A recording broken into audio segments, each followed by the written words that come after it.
services. So first off, thank you for coming. I know it's the last session of the week. Everybody's tired. They've been going to bed at 10 o'clock every night. No parties, nothing. So if anybody snores, I will call you out on it. So I apologize up front. Myself, I'm Jason Collier. I'm a PFE or a Lync Premier Field Engineer. I'm based in Seattle. I'm one of the Lync technology leads for North America PFE. I started working with I started working in technology in 1997. I worked for the other guys doing products like IBM, Lotus, same time. Started working with the Microsoft stack right around LCS 2005.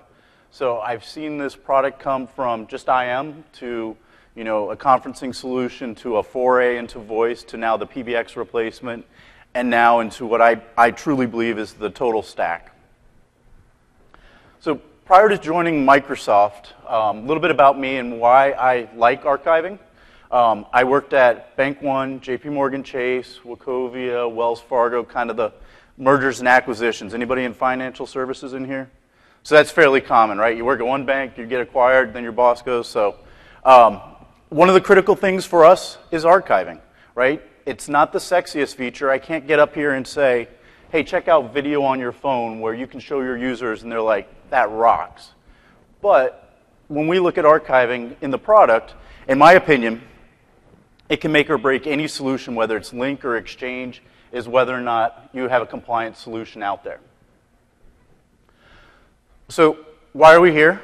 Hopefully you're here for archiving. If you're not, then you'll probably sneak out here in a second. So we're going to talk about archiving Lync Server 2013. We introduced some new features and functionality on where we can archive to. We also now have archiving changes around persistent chat. Anybody using persistent chat in here? Or group chat? Probably the financial services. I'll be honest, I can see only the first row, so if you guys are sneaking out, you'll have to let me know. So that's the goal why we're here. So hopefully nobody's left yet. So one of the things that I'll say is outside the scope of this session, one of the things I learned from working at all the banks is each interpretation by an organization on the requirements to archive is different. So at Target, they may archive for this reason. At Walmart, they may archive for this reason. At Kmart, they may archive for this reason. So I definitely will not interpret laws. I'm not a lawyer. I did stay at a Holiday Inn Express last night, though, so I should be good on most advice I can give. So for archiving deployments, a successful archiving deployment, there's going to be a lot of partnerships you're going to have to undertake. You're going to be working with project managers, HR, probably legal, the financial services folks in here. You've probably had to partner with compliance officers, multiple compliance officers, depending upon the type of financial organization you're working at. So first off, we'll talk about why do we archive. So company policies and procedures. For people maybe sending inappropriate comments via IM. So human resources complaints. Making sure people are using the product for work-related reasons. So required by law, policies, or oversight. So this is the acronyms out there that, scare a lot of us when we have to deal with archiving. FTC, SEC, NASDAQ, SOX, FINRA, all of these different reasons that we need to archive. On the flip side, you may be at an organization where you absolutely do not want to archive. And the reasons behind that would be, once you archive data, it's now discoverable. So anybody public sector here, work for government agencies? So Freedom of Information Act, if I have archiving going on at my organization and Joe Citizen wants to request that archive data and it's archived, now it can be retrieved, made available to the public. So we'll start a little bit about, anybody here still on 2010? Anybody on OCS? Anybody on LCS? Good. So we'll talk a little bit about archiving with 2010, kind of level set where we were at and where we've gone with 2013 and where we'll be going here in the future. So with archiving with 2010, we were middle tier architecture. So this means that I would have a front end server, my front end talked to an archiving server. If I had a front end pool, high availability was a requirement. I'd have multiple archiving servers. That archiving server used MSMQ. Those IAMs would get over to the archiving server and then get written back to the backend SQL Server instance. So the RTArch.exe was the archiving service. Actually started around in LCS 2005. It was a resource kit, so that's been around for a while. We had some problems with this architecture. You know, we were dependent upon MSMQ queue sizes. Did anybody ever run into queue issues with 2010? So one of the banks I worked at, we would constantly hit that 1 gig threshold. So we bumped it up to 4, then we bumped it up to 8 gigs. And our problem was people were just chatting too much. So those MSMQ queues would fill up all day long, and we'd pray that they didn't hit 8, and then by the end of the evening, they would slow down and clear out. So the other side of the coin was, what we found was the Lync admins weren't MSMQ administrators. So this was a platform that was a little difficult to troubleshoot. You could run into issues of, say, getting into workgroup mode, things like that. And so we really found we needed to change that.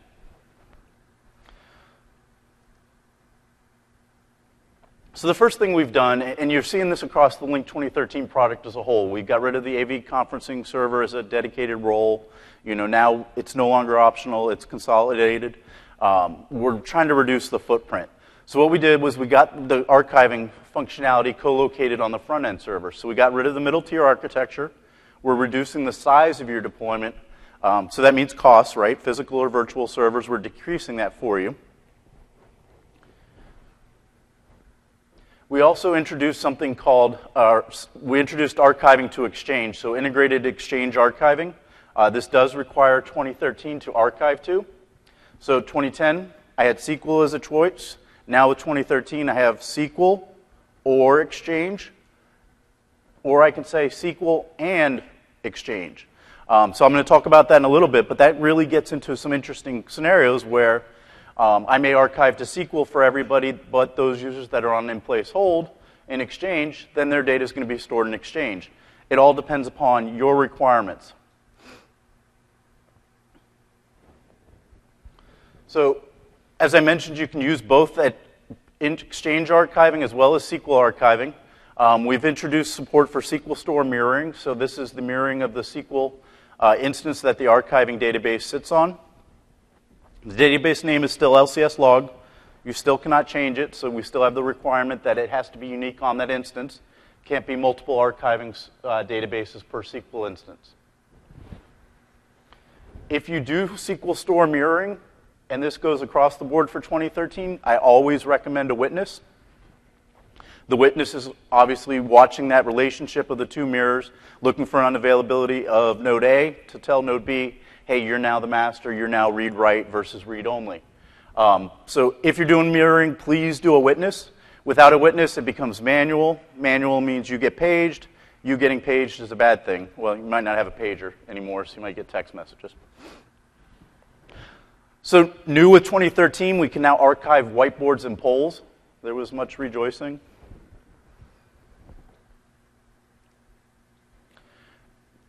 So on the archiving of polls and whiteboards, I think that was a huge feature for a lot of organizations. A couple of the banks I worked at, we would turn that feature off. We wouldn't let them attend meetings because we didn't want to have that compliance gap.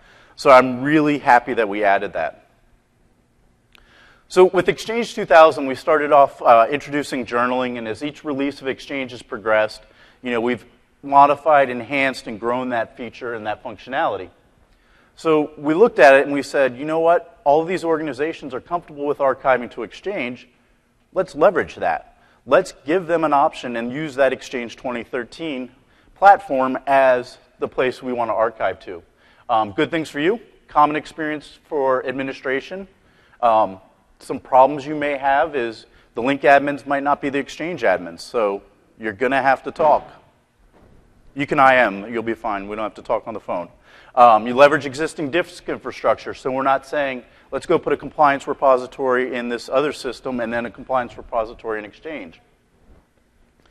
A lot of companies have custom tools that they've built to mine this data and to do discovery against, so now you can leverage that, those tools with the same platform.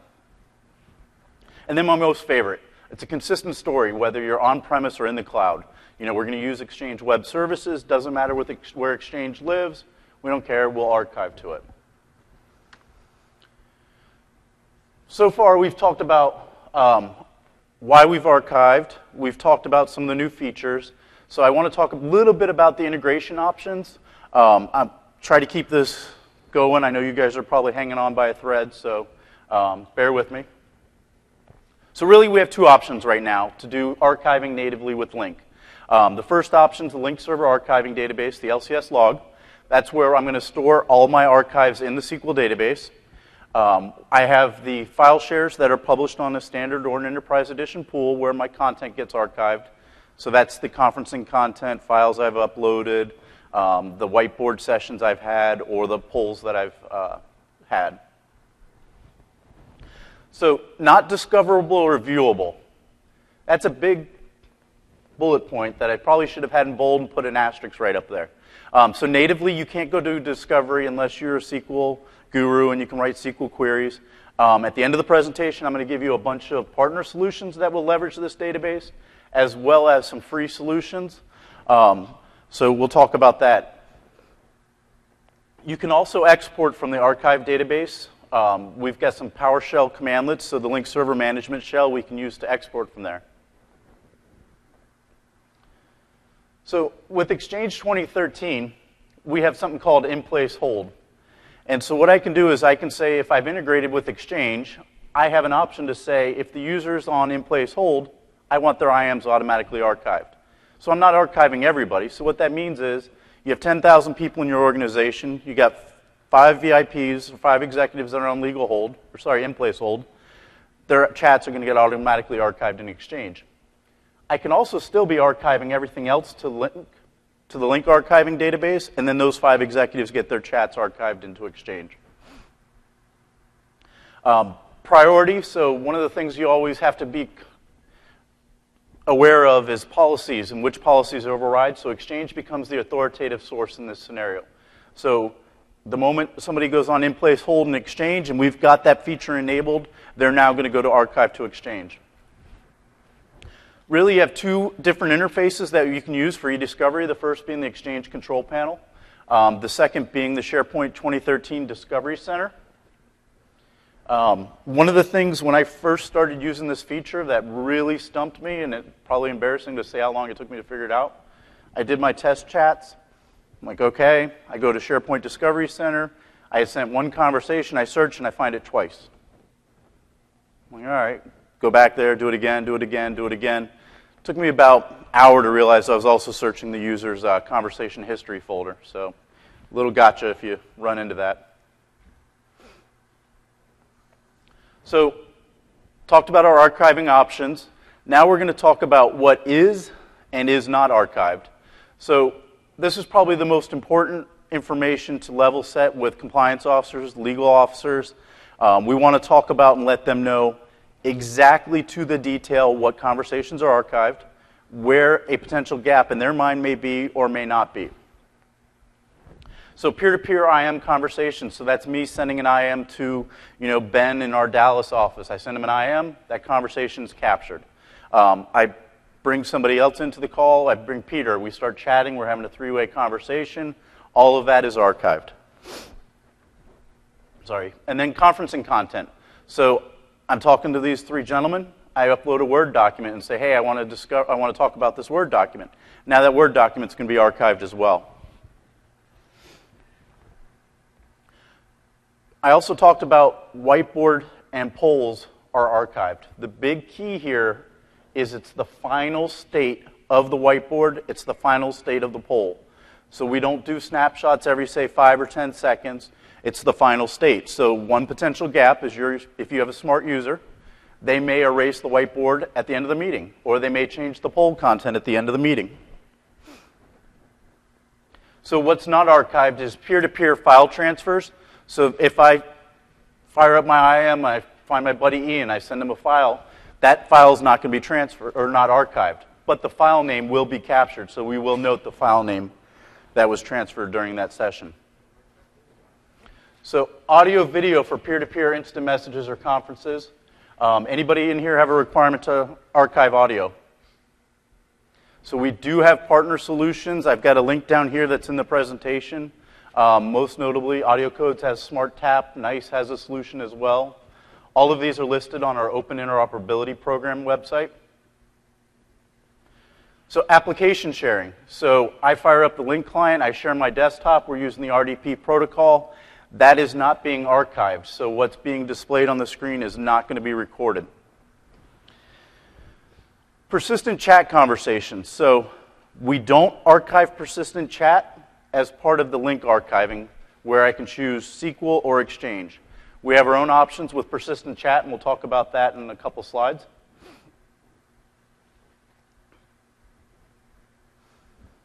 So one of the biggest changes we did with archiving is we removed MSMQ.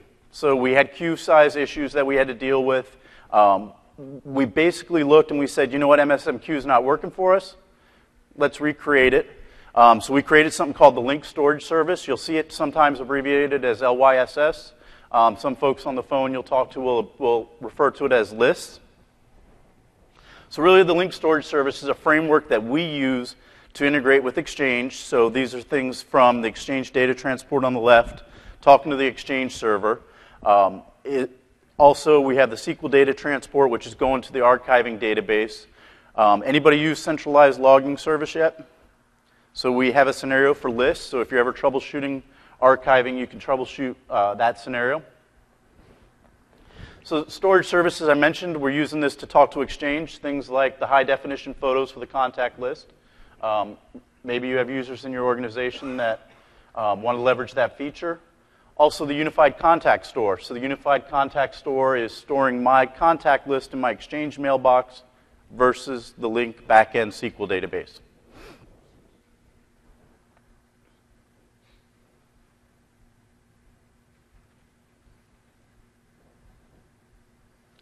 Anybody know about Fabric in here? Everybody's been... Fabric's the magic that does all the data replication.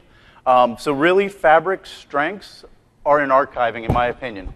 So the scenario I always describe is, I'm chatting with 3 different people on my front-end server, or bad example, I'm chatting with Ben. Ben and I are on the same front-end server, and Larry, our network guy, is in the back of the server room working on the servers, pulls the power cord out of the server, server's dead. With Fabric, those chats were replicated in real time to my secondary and my tertiary server. So Fabric has made sure that data was resilient amongst the other front ends if I have a 3 front-end pool. So the good thing about Fabric is it's kind of a black box. You don't need to know much about it, just there's considerations. You've probably heard all week long, don't do a 2 front-end pool, do 3. The good news is that Fabric is going to take care of the the replication of that data in transit. I like to call it Fabric magic. So one of the first questions that one of my customers had is, what's the queue size on Fabric? So we don't have this published anywhere, so I'm trying to get it updated on TechNet, but the queue size is 3 gigs. Keep in mind we're replicating amongst 3 servers, so it's about 10 gigs total, 3 from each server plus a gig of overhead for logging and stuff like that. So I can queue up about 3 gigs worth of chats on a front end. Yes? Do you still get the benefits of Fabric without archiving? Yes. So you get a contact list, any data changes that you're making that are residing on the front end, presence changes, all sorts of things. My personal opinion being that I like archiving so much is that archiving is one of the better ones that gets the best feature. I call it the save my job feature, where you don't lose data. You don't have to go to the compliance officer and tell them you lost data. So we have the CS Archiving Administrator role. I hope every one of you uses the RBAC, or the Role-Based Access Controls. I run into a lot of customers that don't do this. So this is basically, I'm giving you the rights to do your job and nothing more. I run into probably, I'd say 80% of the customers I visit, every person in the organization that touches Lync has full administrator access, all the way from the voice administrator to the help desk staff. And that never works out well for anyone. So Exchange integration, you're obviously going to need the appropriate permissions, or the RBAC permissions in Exchange as well.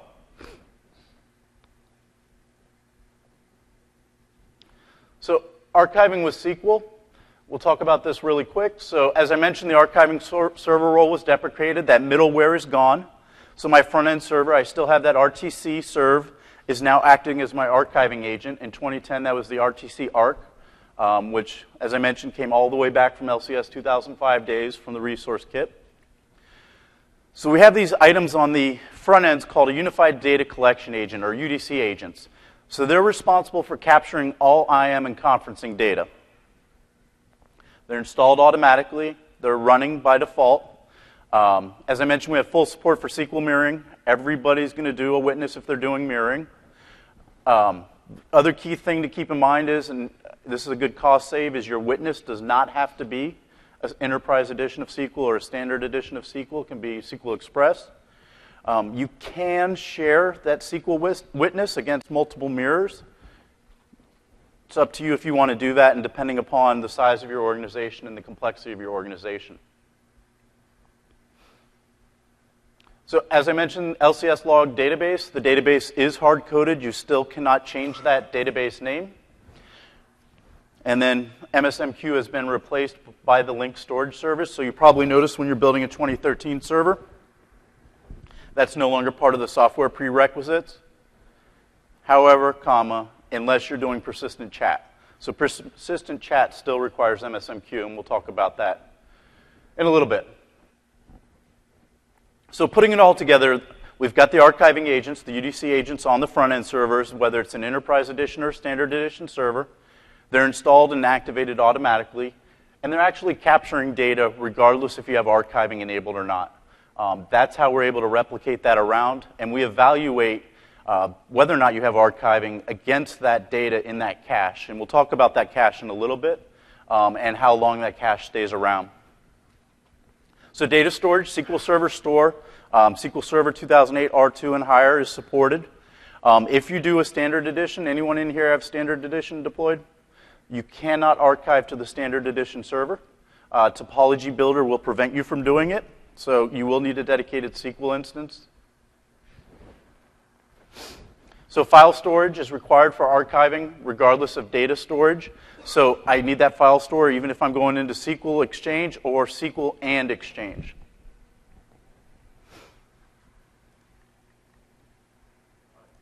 Yes? Do you need anything extra on the SQL Server in terms of software, or can it be just out of the box? So the question was, do you need anything extra on the SQL Server, or can it just be an out-of-the-box installation? Just an out-of-the-box installation. Topology Builder, when I enable archiving and I publish, it will create that database for me, the LCS log database. Good question. So supported co-location, again, we're getting a better story with this. We want to consolidate the footprint of Lync. We got rid of the audio-video role as a dedicated host. We've now co-located it. So we're now looking where else can we co-locate things. And another win for us is the back-end SQL store. Can share a SQL instance with other databases, but size should always be planned and considered. I've seen LCS log databases hit 200, 300 gigs. I have a customer right now that has an LCS log database for each year since 2005 archived on a SQL server, so they have terabytes of that LCS log database. So each SQL instance can only have one backend database, so that's the backend databases for the Lync Server 2013 environment. You'll probably hear us refer to it as the blob store. Since we don't do a lot of read-writes directly to SQL anymore, we do lazy writes from Fabric back to the backend SQL server. One monitoring database and then one archiving database. So I will expect a question, so if somebody doesn't ask, I'll be pleasantly surprised. So supported versions of SQL. So as I mentioned, 2008 R2 and higher. SQL Server Express is not supported, which is why we get the standard edition server is not going to work for us. Topology Builder does block you, so you can't check that. We do not support SQL Server clustering or always on. Ooh. You must have already heard that all week long, so I dodged that bullet. So we do support clustering if you're in a migration scenario. Does this present a challenge for anybody? The lack of support for clustering or always on? Okay. So enabling archiving is really, really easy. It's a 3-step process. I'm going to fire up Topology Builder. I'm going to define my SQL store. Hopefully you're doing a mirror, and hopefully you're doing a witness. You define those as well. And then I associate that SQL store with a related pool. So I'll say, you're associated with pool 1.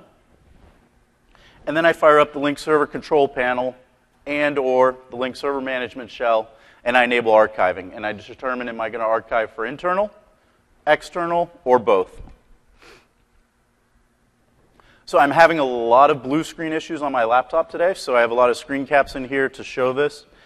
Just didn't want to have the drama of it blue screening showing in here. So the screen caps that I've put in here are part of our test drive VM set.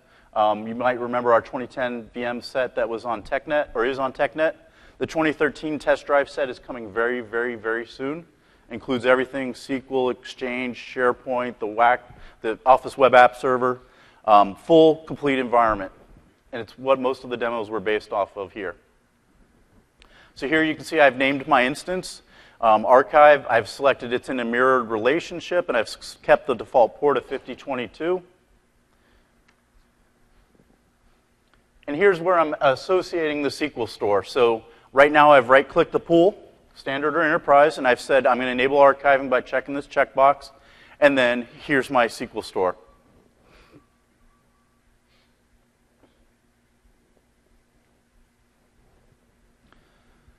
So next, we go into the Lync Server control panel, and this is where I'm enabling archiving. And I'm going to select archive for internal communications, external, or both by this checkbox. The archive external is anything coming through the edge, so this will be Skype conversations, conversations with federated partners. But remember, it's only IM, not audio. So key thing to remember here, if you define your SQL store, you've enabled it, you've associated it with a pool, you're not done. By default, none of the policies have these checkboxes enabled. So don't forget this step. It's kind of the last step in the process. Obviously, you would test, but that's a common miss that we see out there in the field. So we have 3 different policies for archiving. We have a global policy, a site policy, and a user policy. And the hierarchy being, if I have a user policy, so you can see the bottom one, JASCO override. So in my environment, I don't want my conversations archived. So I have a user policy that's assigned to my user, so my conversations aren't archived. Everybody that's in the contoso.com site is archived for internal communications. Globally, I'm saying archive internal and external. So what that means is if I have another site, say Tradewinds, they're going to get the global policy because there's not a specific site policy assigned for them. Some good examples of user archiving policies. This would be maybe you're archiving only your executives, or maybe you're not archiving your executives, so you want an override for them. Other scenarios where I've seen user policies to override is law enforcement. Some detectives don't have their conversations archived, some do. Oops, sorry. I just shortened this presentation by about 6 slides.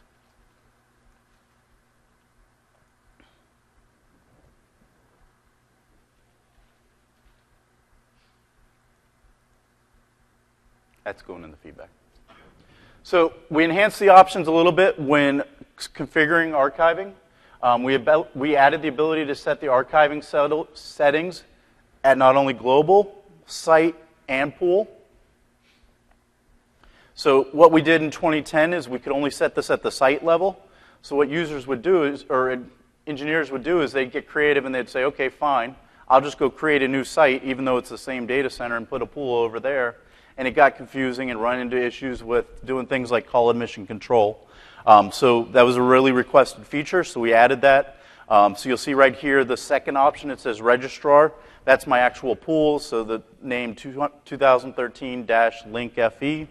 So that's my pool archiving policy. And I'll talk a little bit about each of those options. So the first column is Exchange integration. The second is block on failure, and we're going to talk about that next. And then purge. So archiving configuration options. So we talked about this. We have the ability to archive IM sessions, or I can archive both IM and web conferencing sessions. We can also block if there's a failure. Does anybody remember what happened with Lync 2010 if archiving fails? If you make it a critical service, the entire front end stops. So our thought process was, if you tell me archiving is critical to, say, your bank, we're not going to miss chats. You make it a critical service, we'll shut the whole front end down. So that worked for some organizations, but really when you look at it and say, I have 3 users being archived on a pool with 30,000 users, that's pretty impactful. So now what we do is we block it for those users who are enabled for archiving if there's a failure of archiving. Probably the only time IM archiving would fail is if the Lync storage service failed. And at that point, there's probably going to be a lot of bigger issues that you're going to have to deal with. You know, access to Exchange, the unified contact store is not going to work, HD photos are going to fall off. You're going to run into a lot of different issues. So conferencing. If we're unable to archive, probably for conferencing, that would be maybe we can't talk to the file store anymore where content gets uploaded. What we're going to do is we're going to put that meeting into restricted mode. We're going to say nobody else new can join this meeting. Nobody can bring new files in, nothing like that.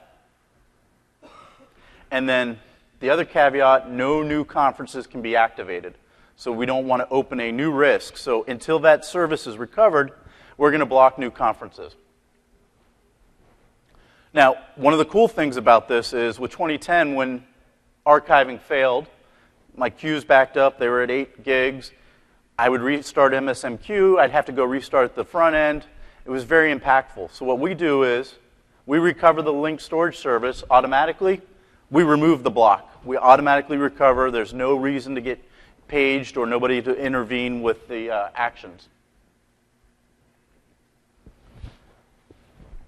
So Exchange server integration. So when I first heard this feature was coming into the product, I was like, wow, this is going to be a bear to set up. It's going to be difficult. So it's that checkbox. So you guys will be fine. There is some PowerShell commandlets that we have to run, but for the most part, that's how we enable Exchange server integration. And then enable purging.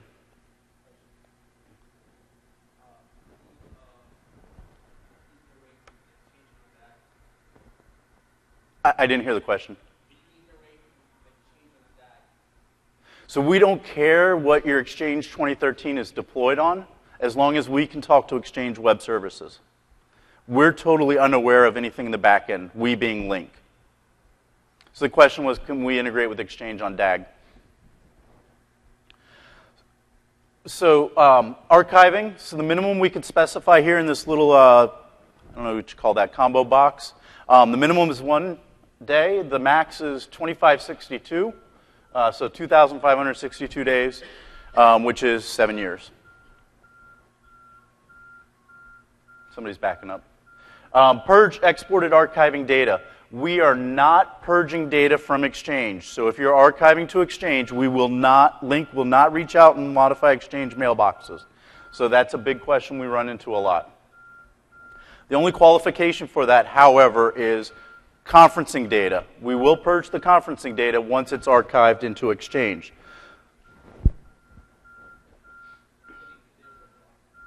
Say again? So, I couldn't hear the question. Oh, no, we will not purge if it's in a lock. So the question is, if it's in a locked situation, we will not purge if the data has not successfully made it to Exchange and or there's a failure of the system at that point.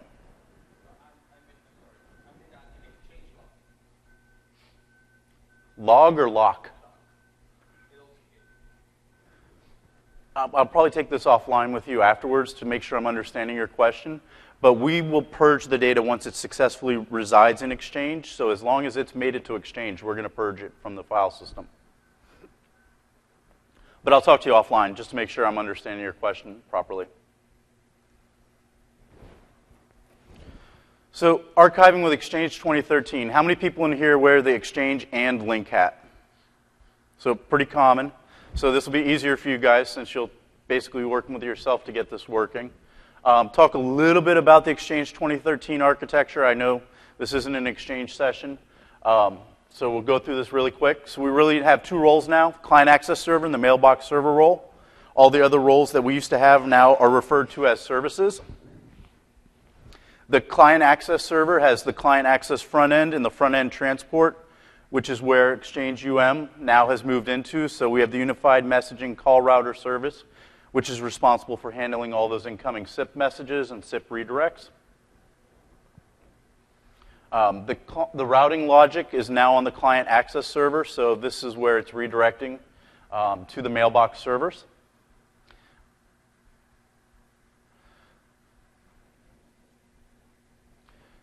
And I think I've beat this to death already, but all of this archiving to Exchange is only available with Exchange 2013. So we will not go back to Exchange 2010 to archive. It's entirely a 2013 service. So how we talk to Exchange is through Exchange Web Services, but we have to have two things for that to happen, trust and permissions. So we do the trust by using server-to-server auth, or OAuth. This is based on the OAuth 2.0 protocol, or specification rather. We use certificates to establish that trust. So you'll see down here in the bottom of the screen cap, I've requested my OAuth certificate. You've probably all done a 2013 install. You know you request a certificate once, gets added to the central management store, gets replicated around to all your servers, and gets placed in the certificate store. Very jazzy. The Exchange, we're going to use the self-signed certificate, which is used or created during installation. So that's the certificates that is there. SharePoint's a bit different. You have to request the certificates, and you have to go through some SharePoint steps to get the certificates to work in SharePoint when it comes to OAuth.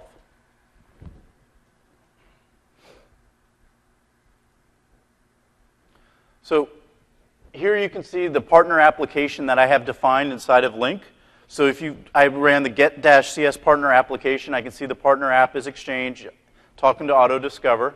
The name of the app is Exchange, and then I have an app ID or an application identifier. So this is what you have to do inside of Lync to provision Exchange. You're running the new CS partner application, and you're basically saying, here's Exchange, and I trust Exchange, and here's the certificates for you to do this negotiation and token exchange. On Exchange, you also have to do the same thing. So you have to say on Exchange 2013, I also trust Lync. Same for SharePoint as well. So say you've got a trifecta of the products. You're going to have to run this on Lync. You're going to say I trust Exchange and SharePoint. On Exchange, you're going to say I trust Lync and SharePoint, and then same for SharePoint. So if you have to go down that route of doing the trifecta, there's a blog article on Nextop that talks about how to do it for each of the three products. We'll show you which of the Exchange scripts to run and then which of the SharePoint commandlets to run. So we talked about this earlier. Order of precedence, Exchange policies are going to override Lync. So if I have not been enabled for archiving in Lync, but I'm enabled in Exchange and I'm on in-place hold, I will get archived. So I intentionally did this. There's 2 steps to enable archiving with Exchange, but there's 3, so I'm just making sure that everybody was paying attention on the last session on a Thursday. So first, we're enabling Exchange server integration. Remember that was this checkbox in the control panel, and I'll show you that here in a second. I specify my archiving internal and or external communications, and then I've got to configure an Exchange archiving policy property for each user. So that is only required if Lync and Exchange are deployed into separate forests. Anybody have that? I'll give you my card if you run into issues. I have a customer that just got done doing this. So. Does that include a scenario like Lync on-premise, Exchange online? Exactly. So enable archiving with Exchange. So here's the control panel settings. We showed this earlier. I've simply checked the checkbox for enable Exchange integration. You're going to fire up your control panel, go to the monitor and archiving tab, which I believe is the 7th or 8th down on the left, and then click archiving configuration tab on the top, the second one over. So anybody never use the control panel and always use PowerShell? Okay. So I made a goal for 1 month with one customer never to use the control panel, only use PowerShell. Lasted 2 days. So here's the Lync Server Management Shell options. Here's how to do it. You can set the CS archiving configuration. I can say archiving to Exchange. You can see it up there, the property at the very end. Enable Exchange archiving is true. Or enable Exchange archiving false. IAM is only archived to SQL. And then nothing at all is archived.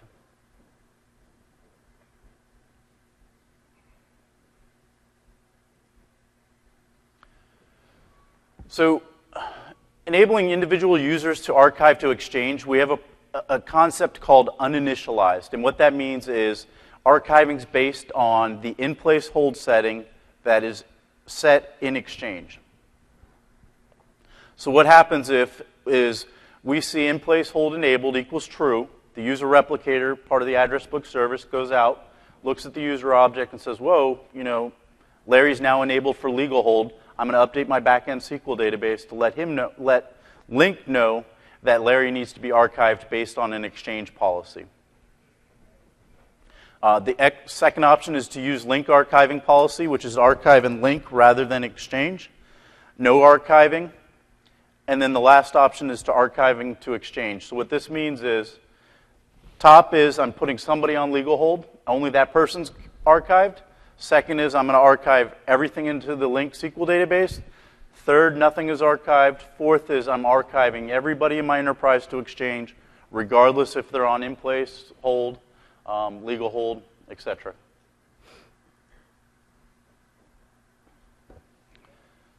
So there's a couple different ways you can use PowerShell to do this. You can use the set CS user commandlet. So you can see here, Ken Meyer, we're enabling archive policy.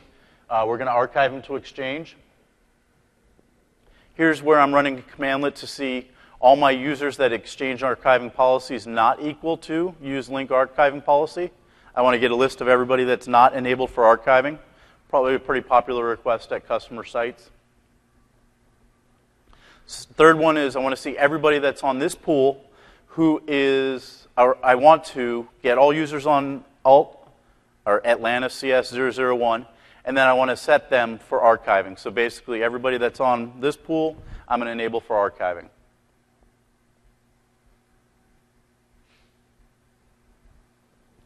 So there's a few options that are only available with the management shell. There's very few. There's 3. So purge hour of the day. This is when we purge from the SQL database. Archive. Apologize for the spelling error. So archive duplicate messages and cache purging interval. So purge hour of the day, that's the local time of the day that we're going to delete records from the CDR database. You will run into issues if you have, say, a large LCS log database that you've never purged, and then you've decided you've got 2 years of data and you now want to purge everything older than 14 days. My last deployment, we did that, where we had 3 years worth of data and we decided to go to 14. Took about a week to get all that data purged, and it would definitely impact the operations of the Lync 2010. So what we would do is we would finagle the purge hour of day. We would start purging at 1 a.m. and we'd stop it at 5 a.m. Because if there was users on the servers, the functionality would be lost.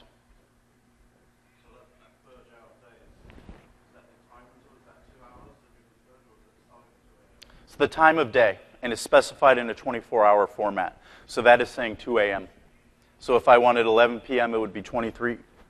And then you don't want that to kick off during, obviously, production times.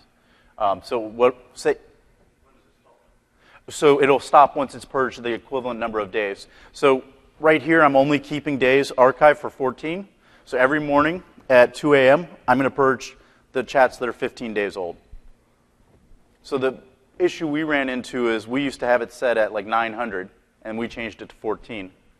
Yeah, and it had a lot of catch-up time to play. No. So we had to basically stop and start it. So archive duplicate messages. This is kind of a huge gap that some companies run into. So Ben is on pool 1, Jason's on pool 2. I'm archiving on pool 1, but I'm not archiving on pool 2. I join a conversation now that's on pool 2, I'm going to miss parts of those conversations that occurred before I joined that. So what we're doing now is if we say, my recommendation is to archive for both pools, obviously, and then archive duplicate messages. So that's saying I'm going to capture it in pool 2 as well as pool 1. So cache purging interval. So I mentioned this earlier, and I kind of snuck it in there, and I don't know how many of you heard it, but we capture everything regardless if archiving is enabled or not. We don't evaluate in real time as the conversations are coming through, is archiving enabled, is archiving enabled? So we write to this cache, and then we evaluate against the cache. Performance reasons, scalability scaling reasons. So the cache purging interval is how often in hours that we purge those transcripts from our cache. So by default, the cache purge interval is 24. It can be set to any value between 4 and 168. I've never seen a customer change this, so the only time you would probably change this if you were running into issues and support asked you to change that.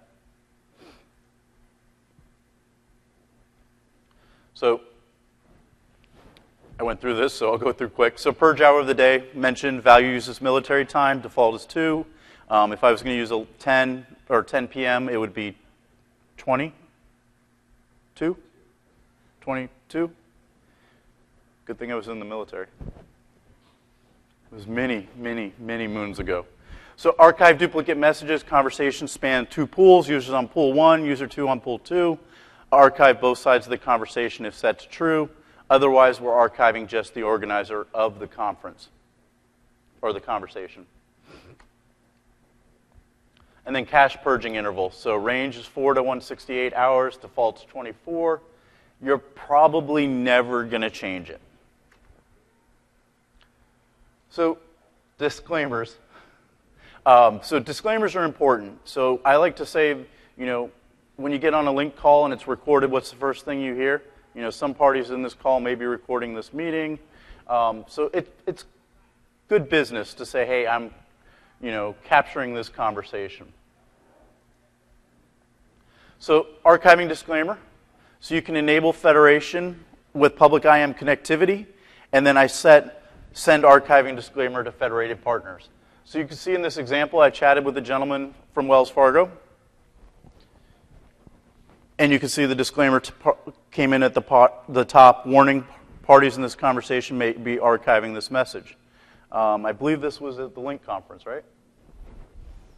We called it an early night that night.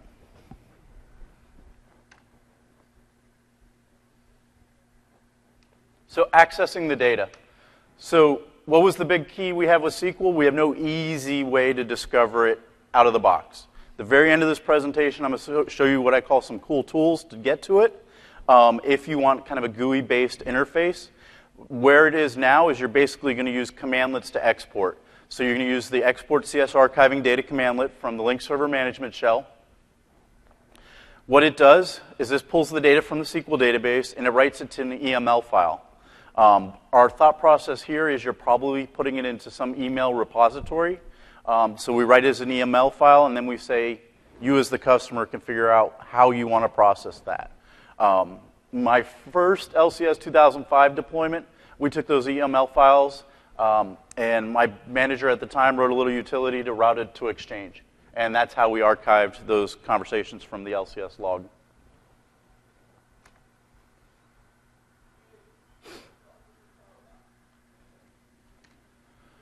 So Exchange storage, where are the messages archived, is probably the biggest question we run into.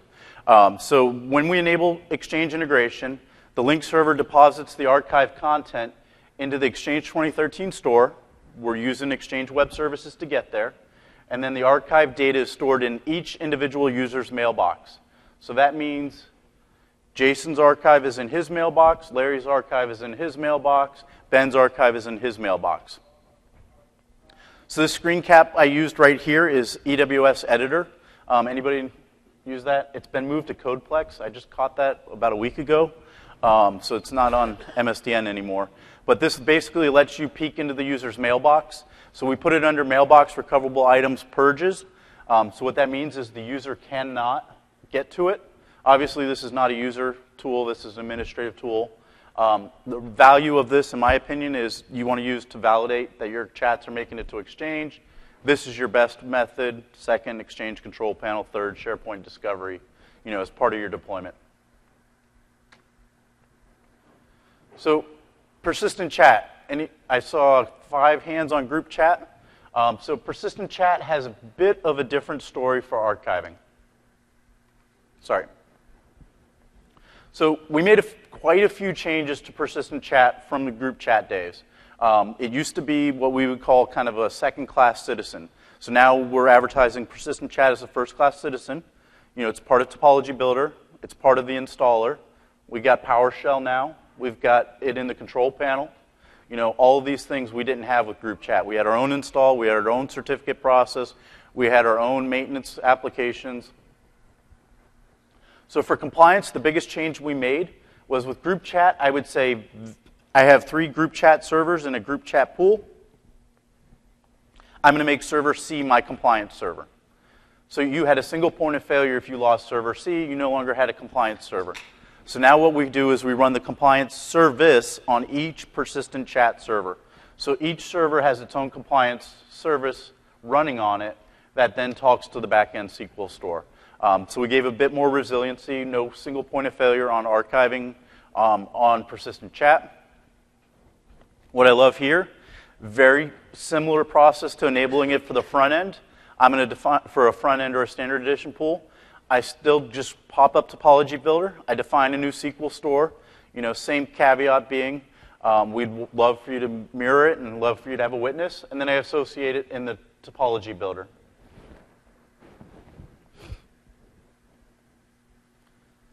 So we still have a file store for persistent chat. And it's important to caveat this. So with group chat, I used to be able to post files into a chat room. In group chat, we call them channels. Persistent chat, we call them rooms.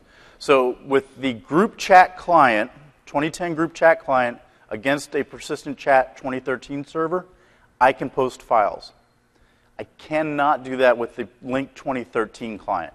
So that's why we still have the file store, is for legacy 2010 group chat clients talking to a 2013 persistent chat server. So compliance service runs on all persistent chat servers, provides high availability of the compliance service in a multi-server pool. MSM queue is still required, and it is a private queue that each of the servers is using locally. And now the compliance backend server, we're now representing it right in Topology Builder as a backend SQL server.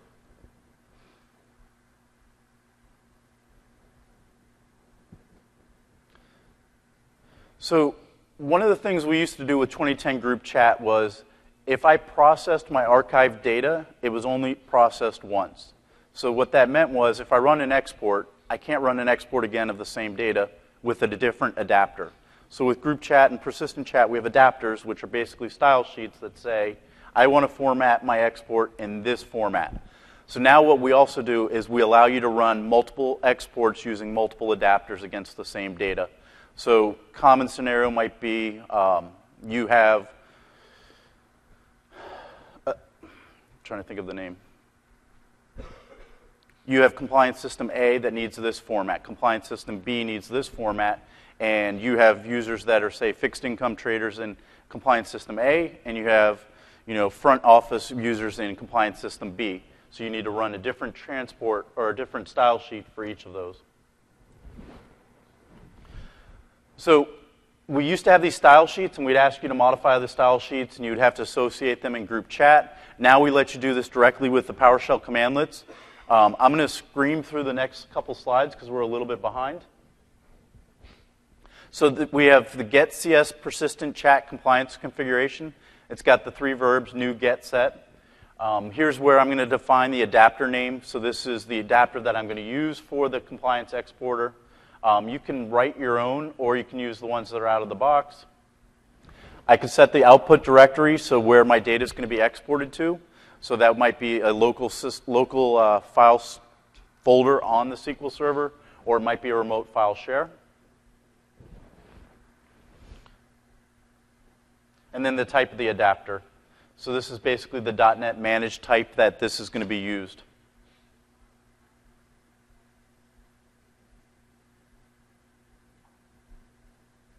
So add chat room details. This adds information about the chat room.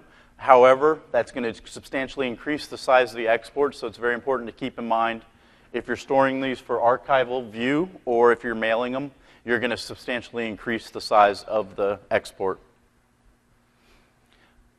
Add user details, talks about each of the users in the room, and then create file attachment manifest. So what this does is it tracks the file transfers that occur in the chat room. So again, remember, Lync 2010 group chat client is the only client that can post files into the 2013 persistent chat server.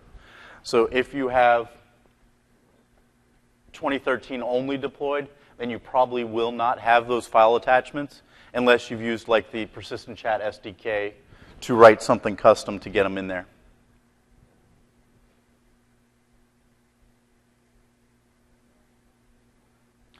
You can also customize the XSLT transform scripts that we use to format the data. So this is basically the formatting from the database into the XML format. My favorite, in memory, so you're basically running this, not committing it to disk, and then one chat room per output file. So what you're saying is, say, UBS is a good example, has 30,000 chat rooms. If they set this option, they're going to create an export file per chat room. So when they run their export, they can have one file for all 30,000 rooms, or they can have one file for each room.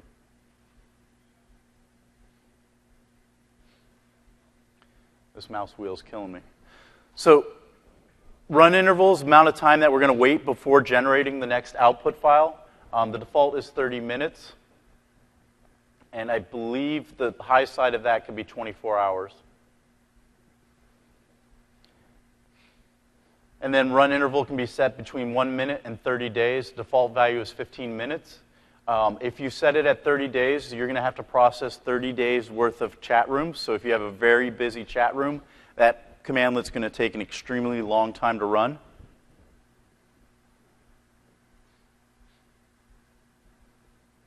So notes from the field. So I want to go through a couple of the things that I've seen at customer sites.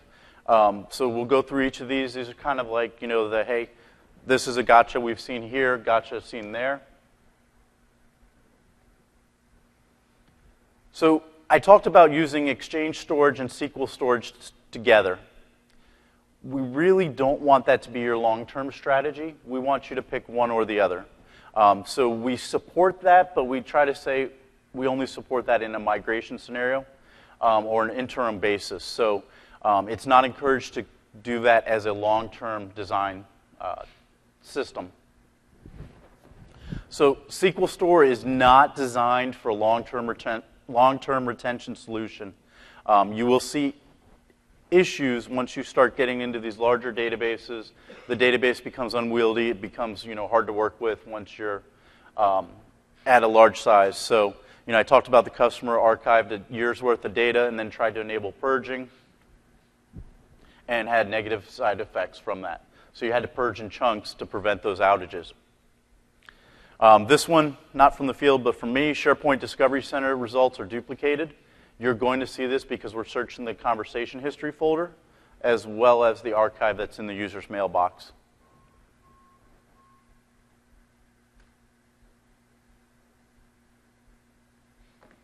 So keep the archiving store near your pool. I know that kind of seems like a common sense one, but I have a customer that's based in the US and try to archive to a SQL store in EMEA. You want to keep that on close to the same network, high bandwidth, low latency. You want lists to be able to talk to it in real time versus having latency. So this is a big one. Exchange transport rules. So you have max receive size and max send size. And I'm chatting with Ben and Larry in a meeting, and I upload a 500 meg attachment. Is that going to make it through an exchange? So that's a big one to keep in mind. We're going to restrict the size of those messages. Transport rules will restrict the size of attachments that get in meetings. So plan and adjust accordingly. I have no idea why it says it twice. So what about queue size? Remember I talked about this earlier with MSMQ. We had a 1, we could go all the way up to 8 gigs as the queue size. With Fabric, the queue is 10 gigs. Really, each front end has 3 gigabytes of usable data. That's not adjustable at this time. So each front end can queue up about 3 gigabytes of content.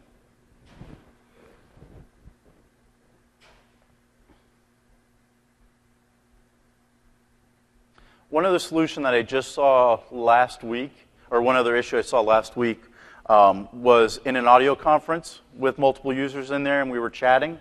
The audio conference stayed active for about 20 minutes after, so the archive didn't get written until that conference call ended. So we'll talk a little bit about partner solutions. I don't give vendor recommendations or endorsements, just saying those are out there. I've got experience with 2 of the 3 in a production environment. So we love our partners. They reinforce and they give you value over, or they reinforce the product that we have by giving you these custom capabilities. So the 2 that come to mind are Actiance and ForMikery. Actiance is the company formerly known as FaceTime. So they do archiving for Lync, 2010, 2013, persistent chat, group chat. ForMikery, so they were our Lync conference sponsor. They also work with persistent chat, and then Instant Technologies has an archive viewer that they can use to view the data in the SQL database as well as export it. So those are the paid solutions. We'll talk a little bit about the free solutions. So the first one is Doug Dietrich. Has an OCS archiving report which works with SQL Server 2010. So Doug's one of my peers. What he did was he took a SQL Server reporting services interface and he wrote his own interface to it for the archiving.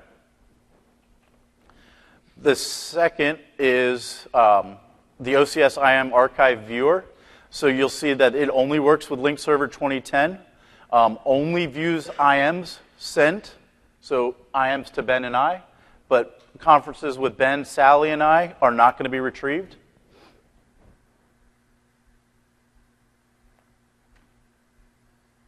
And I was feverishly putting these slides in here. So Doug called me before I walked in. He just released this. So he just released this archiving report viewer, which works with 2013. It's customized to look exactly like, he's got the little Lync logo up there. You can see the conversation search results. What I like the most about it is I can drill down and I can see, individual conversations. So you can see where he was testing, sending test messages. And again, all free.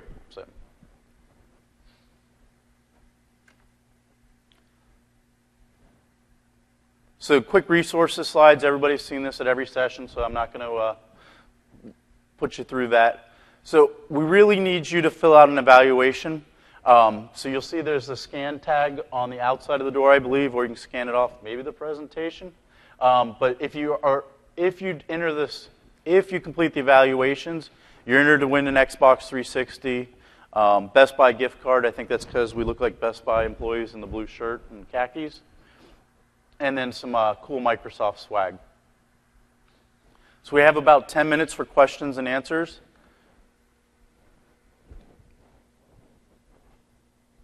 Sorry, yeah. So with being so subjective on how much people can use persistent chat or IAM, how do we account for storage needs? So the question was, how do we account for storage needs based on persistent chat usage and IAM usage? Right, because it's if you go into 20 different environments, you get 20 different needs. So is there any kind of calculator to suggest what storage capacity? So, yes and no. So we have the formula for Lync, which is based on, and I'd have to go in memory, it's like 30 kilobytes per message, number of messages per day, times the number of users, times the number of days you're going to maintain that store. We don't have it for persistent chat. Probably the best bet would be to talk to a couple customers and see, hey, how many rooms do you have? How many users do you have? The problem I see with that is it's so subjective, as you've said, because Dell may use a persistent chat room to do new product announcements. So they may be posting in, just a link to an article. That's it.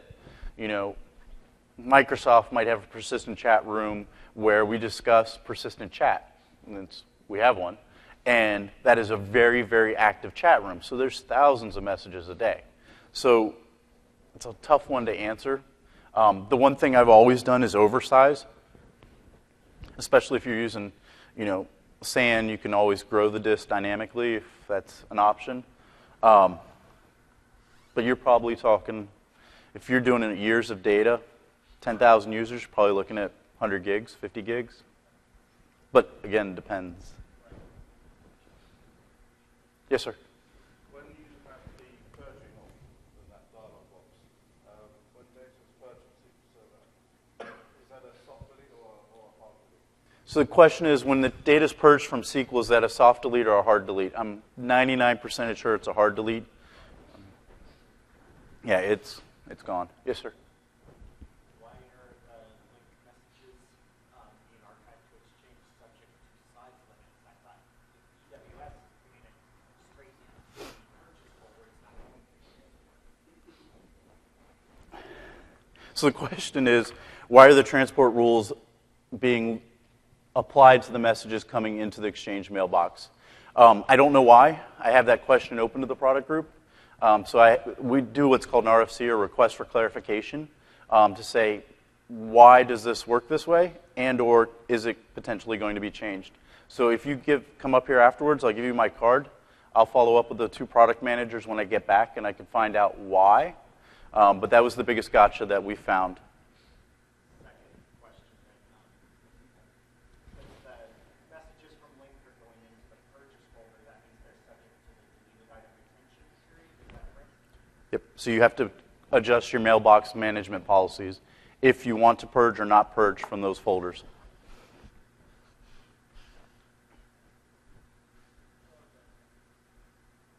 I couldn't. Oh, sorry. The lights are really bright, so I can see like silhouettes. So. Is there any plans to release voice recording capability? They got brighter. That helped. So, is there any plans to release voice recording in 2013 in the next release? Is that the question? I'll just say in any roadmap that's going to come in, not 10 years, 5 years. Not that I'm aware of. But if that's something that you want in the product, that I would talk to like your TAM and tell them to submit like a link feedback. We already do it with vendors. So our value is our partner ecosystem, but there are things where we look at vendor implementations and we say that may not be the best way to do this. We need to start offering it in the product internally. So what I would say is the more you ask your TAM and the more customers that ask their TAMs and they get notified into the product group, the more likely it'll be in the product. You'll see that's pretty much how we get features in, is based on feedback from customers. But I don't know of anything coming in the short term.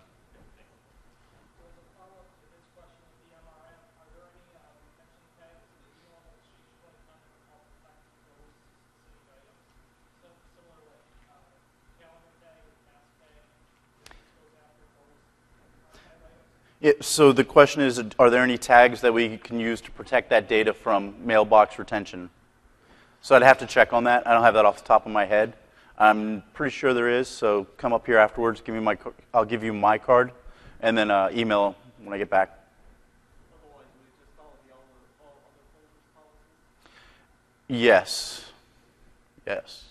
Purges. No, it's not. It's not going to be subject to the inbox purge. Yeah, but if it's in purges, it's already been deleted, so it's just deleted out of retention. Yeah.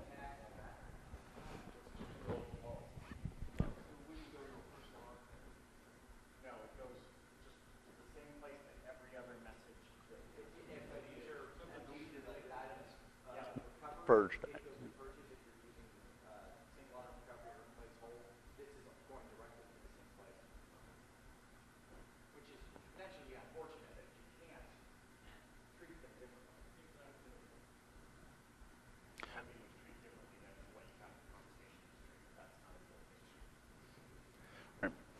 So definitely.